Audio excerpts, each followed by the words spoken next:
Hey guys, Shad here, and we've got this nice big box for my wife's car. We're gonna open it and check it out.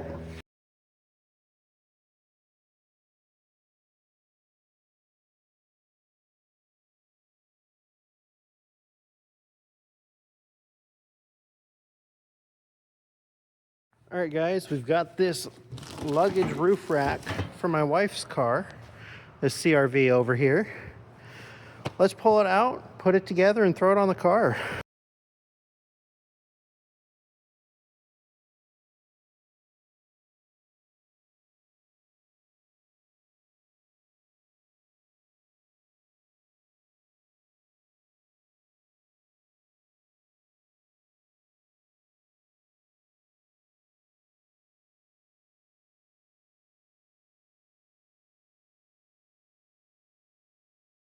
All right guys, what do you think?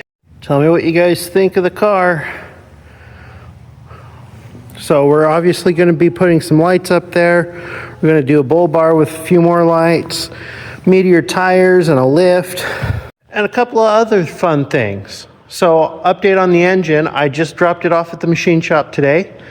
Spent a little bit more than I was anticipating, but I had the money, I paid for it. Should be a beautifully running engine, and I'll keep you updated. Long form video up on YouTube right now. Go check it out.